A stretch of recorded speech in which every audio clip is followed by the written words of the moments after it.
Another dua we can make, allahummakfini bi halalika an haramik wa aghnini bi fadlika amman siwak. That, oh Allah, suffice me with what you have allowed instead of what you have forbidden, and make me independent of all others besides you.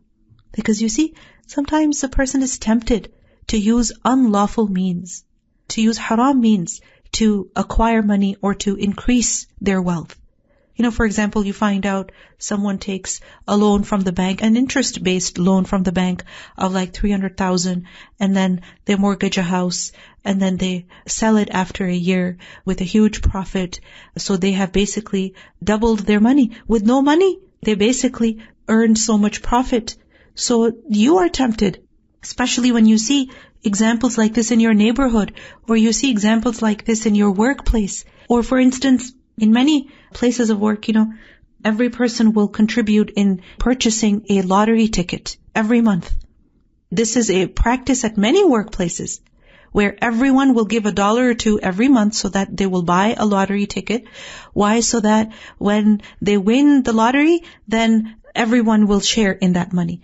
Don't fall into that mistake.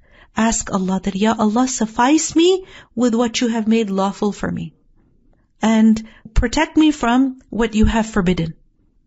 And whenever you are tempted and you see people around you using unlawful means to get rich fast, very rich, they're using lies or they're using haram, whatever, to make money, ask Allah, Ya Allah, you protect me. Allahummakfini bi halalika an haramik.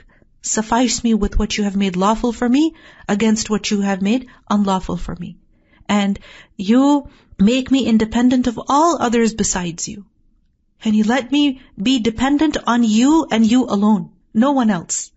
Another dua we should make, Allahumma inni a'udhu bika min zawali ni'matik, wa tahawuli afiyatik, wa fujaati niqmatik, wa jami'i sakhatik.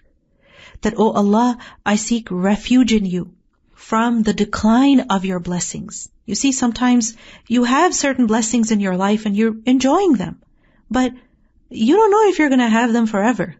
You don't know if you're going to have them for long. So for example, your car is functioning well, perfectly fine. It's possible that it breaks down tomorrow. It's possible that, within a year or two, it's no longer drivable. So, Ya Rabb, I seek your refuge, and you protect me from the decline of your blessings and from the removal of the safety that you have given, and from the suddenness of your punishment, and from all forms of your wrath. Ya Allah, you protect me.